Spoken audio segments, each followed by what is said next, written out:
Bonjour, aujourd'hui je suis avec Julien Pirou et avec Kurt McClung qui est scénariste dans le jeu vidéo, qui a travaillé sur Heroes of Might and Magic 6 avec Julien justement, mais également sur Amy, sur plein d'autres jeux. On va voir tout ça. Bienvenue dans Extra Life.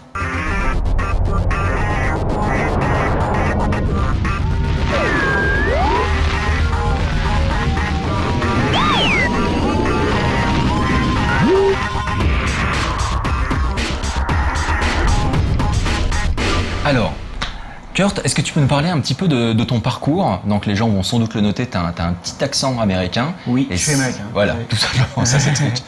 Je vis en France depuis 20 ans. Ouais. Après, je suis venu ici par amour, j'ai fui les États-Unis. En fait, j'avais envie de voir d'autres horizons.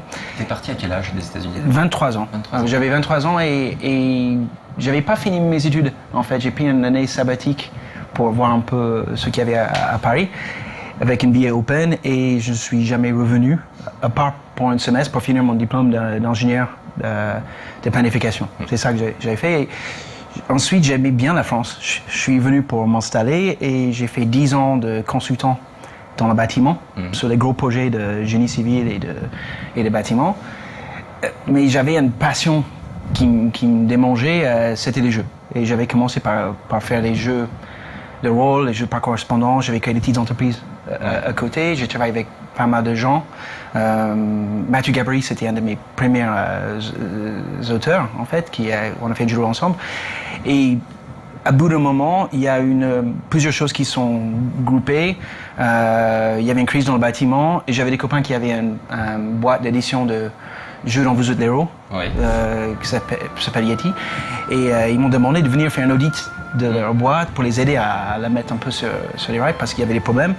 Et j'ai dit oui, ok, d'accord. Et je suis parti. Et là, j'ai vu que je pouvais changer carrément de carrière et faire plus de milieux créatifs et l'écriture. C'est ça un peu, ça c'est 10 ans après, vers 33 ans, et depuis ce moment-là. Et toi, Julien, donc quand tu as croisé Kurt, tu le connaissais déjà pour ses créations avant? T'en avais entendu parler un petit peu? Pas du tout. En fait, j'avais vu son nom au générique de Heroes 5, Tribes of the East, deuxième add-on pour ceux qui aiment les détails. Mais à part ça, non, en fait. Donc voilà.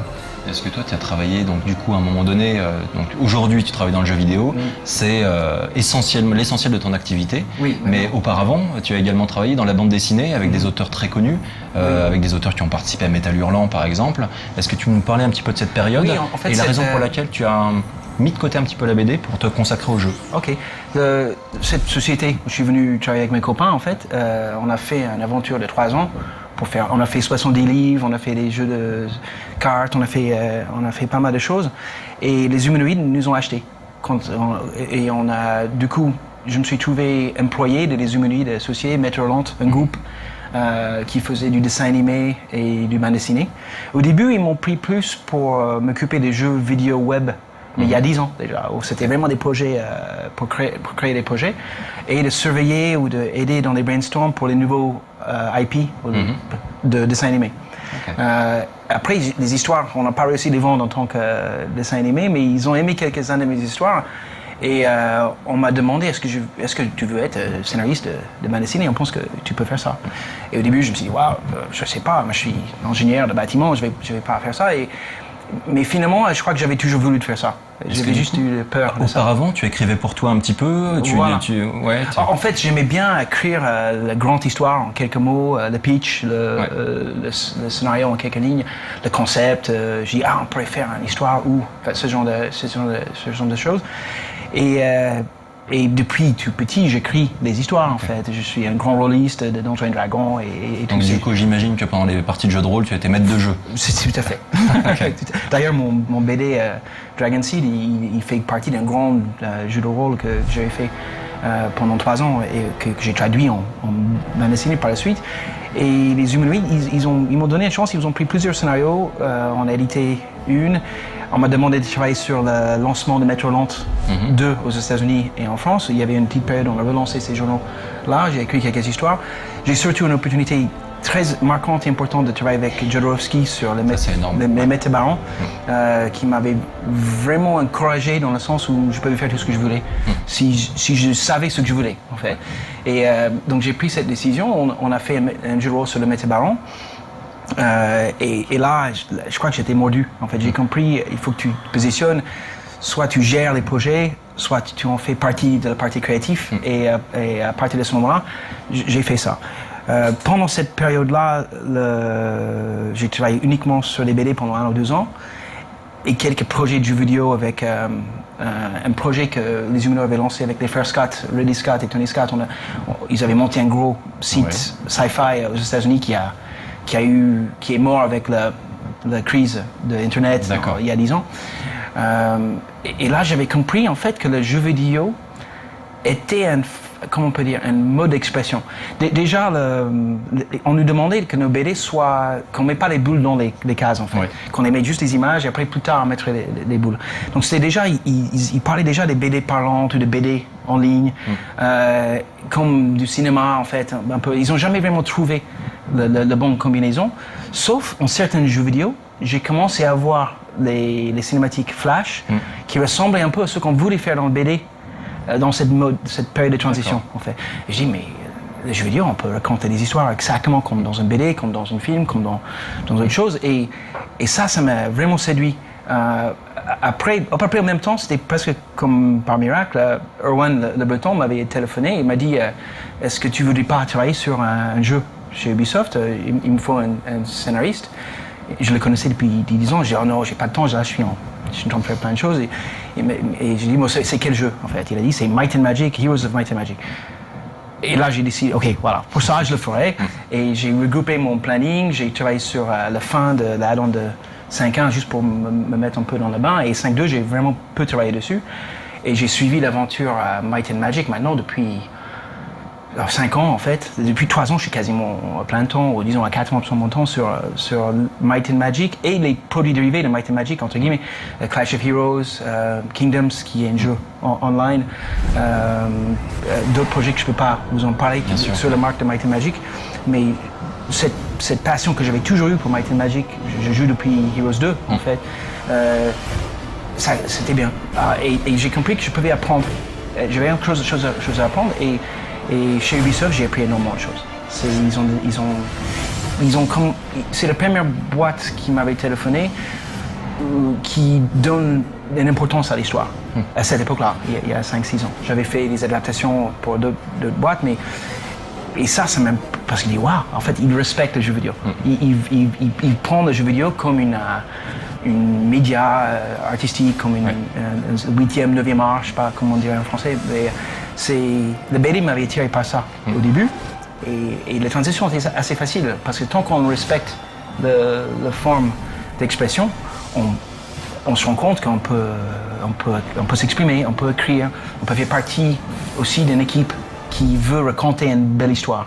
Et ça m'avait séduit. Les jeux vidéo, c'est parfait pour ça. Je crois que tu travailles pas uniquement pour Ubisoft, tu as également travaillé là récemment avec Paul Cuisset sur le jeu Amy, qui sera téléchargeable sur le PSN, dont on va parler bientôt dans un 18+. Et tu me parlais un petit peu de ta relation de travail et du projet même Amy, qui devrait sortir cet été normalement. Amy, c'est assez bien, parce que ça illustre bien en fait la différence dans ce moment en fait. Le jeu vidéo est en train de mettre plus d'importance sur l'histoire en règle générale. Et du coup, j'ai plus de travail, on va dire. Très bien. Et je dirais qu'il y a toujours eu des writers ou des scénaristes sur les fins du jeu, mais maintenant on les amène beaucoup plus en amont. En fait. Amy, c'était... Il y avait un petit côté, genre, j'ai l'impression que c'était un peu comme on fait un appartement, et donc l'appartement est bien construit, fini, etc. Puis on s'aperçoit que là, il y a c'est super moche sur un mur, etc. Donc le scénariste, pendant très longtemps dans le jeu vidéo, c'était le mec qui s'amenait avec son petit pot de peinture, qui faisait des retouches comme ça pour que ce soit cohérent, souvent, pour faire tenir les murs en fait. Souvent c'était même, j'aime cette métaphore-là, mais j'aime aussi la métaphore de pompier, parce que le truc était quasiment en feu des fois. Il y avait des choses tellement incohérentes, on passe d'un niveau à un autre, mais pourquoi il est parti là, il devait être mort. Non, on va, je sais pas, il nous faut un autre bad guy dans le prochain niveau, donc on va le remettre. D'accord, donc on essaie de tisser une histoire avec les éléments existants. Maintenant, comme il y a plus d'importance sur l'ensemble de la qualité du jeu, on amène l'auteur plus tôt. Avec Paul, ce qui était fascinant, c'est qu'il avait commencé déjà à travailler avec Mathieu Gabory pour faire une histoire. Donc quand je suis arrivé sur le projet, Mathieu et Paul, ils avaient déjà une histoire avec Amy, avec les filles, avec les personnages principaux. Après, moi et Jeff Spock, un autre dialoguiste, on a fait des brainstorms avec lui pour essayer de monter une structure qui prenait en compte les différents éléments du jeu. Et pendant un an, on est parti, en fait, à peu près, hein, pendant qu'il travaillait, tout ça. Après, il m'a appelé il y a 3-4 mois pour dire, tiens, on a changé le format, c'est plus un grand jeu c'est des épisodes qui vont être sur PSN et tout ça. Il faut qu'on réarrange un peu l'histoire. Donc là, j'étais un peu chapeau pompier de nouveau au départ. Je me suis dit, oh non, qu'est-ce qui va se passer? Je vais trouver des trucs. Et non, pas du tout. L'histoire, elle avait survécu, en fait, à cet changement de truc. Il fallait remettre un peu de peinture et du scotch dans les coins, créer un nouveau personnage qui n'était pas dans le début. Mais il y avait l'âme de l'histoire. Cette truc poignant et forte avec une femme qui doit s'occuper d'une fille et qui devient maman dans l'esprit, en fait. Ça, c'était le thème au départ. C'est comment tu peux surpasser l'horreur d'une gare infectée et tout ça, parce que tu as quelqu'un d'autre plus faible que toi que tu dois te protéger. Et c'est cette histoire-là qu'on racontait. Et du coup, ça avait survécu. Donc, du coup, ensuite, j'ai travaillé avec Paul, et ça, c'était juste fabuleux. Lui, pour moi, c'est un Tarantino, c'est un réalisateur du film, parce qu'il est attaché à l'histoire, il est attaché à l'ambiance, il est attaché à l'expérience que le joueur va avoir, et il est ouvert, en fait. On propose un dialogue, ça te marchera mieux, oui, ok. Comme il sait coder lui-même, à la limite, il va changer une pièce, ou il va mettre le personnage plus tôt, oui, effectivement. Ou là, on va pas mettre des mots, on va juste avoir un regard. Est-ce qu'on peut le faire? Parce qu'en beaucoup de jeux, on peut pas, en fait. Mais il a créé quand même un outil où, juste avec un simple regard, les émotions passent. Ouais. Ça, c'est rare dans le jeu vidéo. On est assez limité aux assets, en fait, qu'on a en face. Et ça, c'était pour ça que pour moi, c'était une très bonne expérience. Ça se contraste avec Ubisoft, en fait. Ouais. Ubisoft, on maîtrise ça avec plus de moyens, en fait, et on fait vraiment une structure très abstraite au départ. Après, on va regarder les personnages de manière très, très, très professionnelle pour être sûr qu'il contient. Il y a aussi des éléments marketing. Est-ce que les gens veulent jouer des démons? Est-ce que les gens veulent jouer des elfes? Des démons en ce moment. Ok, d'accord, on fait des démons. Donc on structure ça avec quand même un chapeau marketing commercial. Après, on revient sur cette histoire, qu'est-ce qui va être vécu, et on écrit. Okay. Et le dialogue à la fin. En fait, il y a un vrai process. Et c'est sympa. Mais on a le même résultat, étrangement. Il est plus maîtrisé quand on a plus de moyens. Oui. Et il faut énormément Paul, il a juste énormément d'instinct, en fait. Je crois que c'est pour ça qu'il arrive de faire. Il y a un truc que tu disais tout à l'heure, quand on discutait avec Julien, qui était très intéressant sur la façon d'approcher un petit peu l'écriture dans le jeu vidéo. C'était le fait qu'il fallait aborder l'écriture de l'histoire de manière à ce qu'elle puisse être réarrangée. Oui, tout à fait. Ou qui est, par exemple, sur la production d'un jeu, tu le sais bien, Julien, il y a des choses, on met en place toute une prod, on a l'intention de mettre un certain nombre de choses dans le jeu, et à la fin, on n'a pas forcément le temps de tout mettre, donc il y a des éléments qui sont enlevés, il y a des trucs qui fonctionnent plus ou moins bien, qui sont enlevés, et donc du coup, il faut que l'histoire résiste à ça. Il faut que la structure même soit suffisamment solide pour s'adapter. Dans le jeu, on peut avoir quelque chose qui marche très bien sur le papier, et une fois que les phases de test arrivent, on se rend compte que telle scène, finalement, elle sort un peu de nulle part dans tel niveau. Est-ce qu'on peut pas la mettre ailleurs? Et donc c'est les moments où c'est des mini scénarios de pompiers. C'est tout à fait. Les assets sont tellement importants à produire, en fait. Ils utilisent le mot asset, en gros. J'ai dû apprendre ce mot par cœur parce que je ne comprenais pas du tout qu'est-ce que c'est l'asset. En gros, c'est un personnage en 3D. Ça coûte $25 000 pour le fabriquer. On a décidé de mettre 3 monstres de plus, donc on a perdu un NPC. Oui. Zut, il était dans l'histoire. Donc effectivement, quand on construit une histoire, et c'est pour ça que je pense qu'il nous demande de venir plus tôt dans le projet. Pour faire un squelette, comme un parachute, en fait, en quelque sorte. Et d'abord, on fait quelle est l'expérience, quel est le genre, il y a un thème. Et si on commence à se rendre compte que le jeu quitte l'horreur, ou ça quitte le super-héros, ou ça quitte un genre, on a déjà un premier truc. Donc le scénariste est là pour déjà définir quelle est l'ambiance du jeu, quelle est l'atmosphère. Et ça, c'est avec des mots. Après, on fait une histoire, assez simplement, où on dit, OK, quelle est la structure à l'Aristote, à la poétique, c'est-à-dire acte 1 c'est quoi, acte 2 c'est quoi, acte 3 c'est quoi.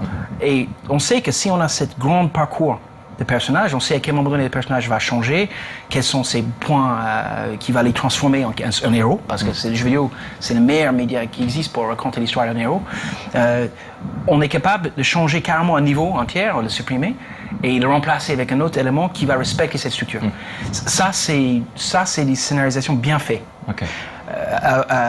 Il y a 5-6 ans, c'était pas comme ça en fait. On écrivait une histoire assez, avec plein de péripéties, très très serrées. Si on en avait un élément, tout se cassait la gueule en fait. Il faut pas être scénariste en jeu vidéo si vous êtes comme ça en fait. Si vous aimez l'histoire, super. Il faut avoir un peu les deux. Un truc abstrait au départ, au fur et à mesure qu'on rentre dans les détails, parce qu'en fait, l'histoire fait partie d'un ensemble. Dans BD, j'avais un dessinateur. Oui. D'accord. Moi et le dessinateur, on travaille ensemble. Et c'est déjà dur. Parce que des fois, il veut mettre une scène d'action, mais non, c'est pas possible. Il veut mettre un truc. Donc on avait cette truc-là. En jeu vidéo, vous avez 4 créatifs. Il y a celui qui invente la technologie, donc lui, il a les idées, il veut exploser les yeux des fans avec une nouvelle technologie. Vous avez le game designer qui, lui, il veut vraiment que ce soit difficile à un moment donné, ou est-ce que c'est un jeu de puzzle, est-ce que c'est un jeu d'aventure. Il a vraiment toute cette notion-là. Vous avez les directions artistiques qui est vraiment quel est l'univers, comment on va le voir. Et maintenant, de plus en plus, l'histoire, elle est là, comme un pilier, un des 4 piliers. Et si ces 4 choses ne sont pas respectées entre eux, le projet va tomber par terre. Et avant, on se rend compte que maintenant, les jeux vidéo prétendent être une vraie 9e art, je ne sais pas comment on va dire. Donc, évidemment, il faut cette 4e pilier. Mais ça veut dire qu'il faudrait ces 4 égos, parce que c'est des égos, même si c'est une personne ou 10, ces 4 égos se respectent et qui se disent « Ah, le jeu, c'est là.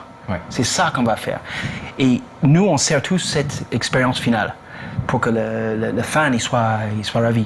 Et vous voyez vraiment, que je le regarde, quand je vois des jeux qui sont vraiment fabuleux, même un GTA ou un truc comme ça, on voit que tous ces 4 personnes, il n'y en a pas un qui s'est mis devant les autres, en fait. Il y en a des scénaristes, il y en a des game designers, des tech, ils ont mis au même niveau, ils ont servi le projet.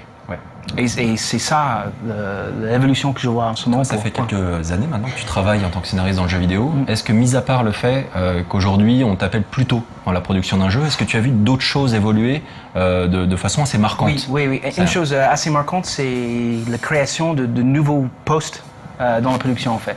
Il y a le creative director qui devient un de mes interlocuteurs qui n'existait pas avant en fait.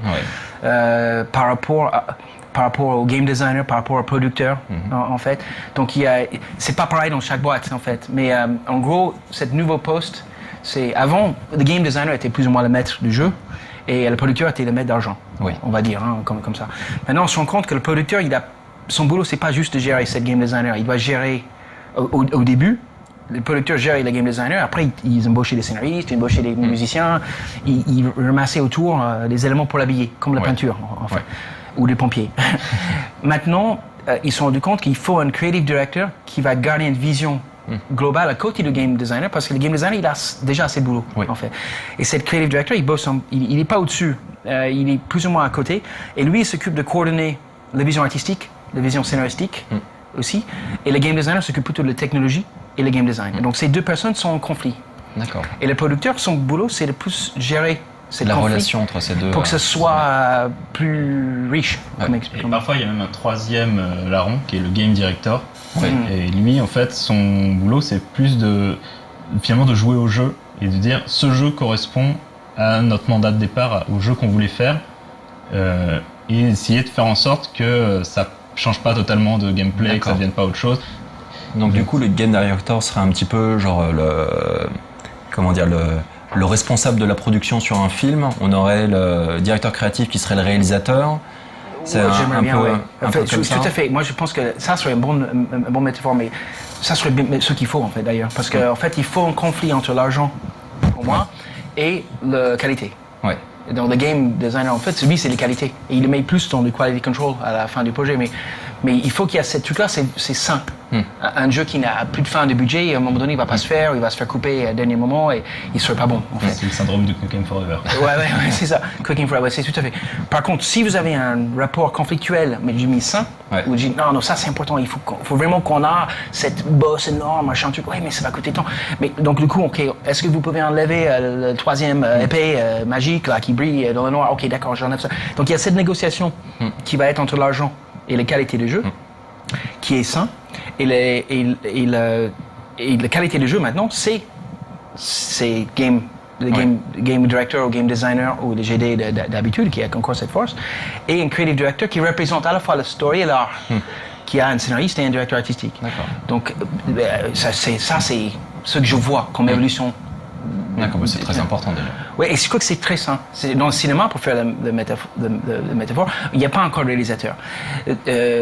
Ça, c'est peut-être ce qui manque. C'est-à-dire un réalisateur qui raconte l'ensemble du jeu, en fait, et qui a cette vision unique. Le creative director pourrait éventuellement faire ça, mais il faut dire que dans le cinéma, il y a un réalisateur, il y a un line producer et un executive producer, en fait. Je crois que c'est ce qui manque aujourd'hui, c'est le line producer. C'est-à-dire celui qui va vraiment s'occuper de produire le jeu avec un planning, l'argent à côté, que l'executive... Ça c'est des mots anglais. Il y a des faux amis en français parce que je crois qu'il y a un executive producer va pas dire la même chose.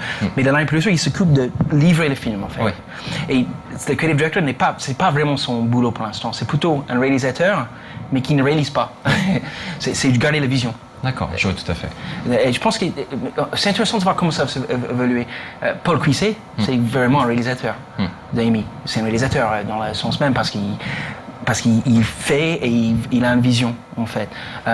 Erwan Le Breton, qui a fait H6, lui, c'est un double chapeau aussi. C'est un creative director plus un producteur.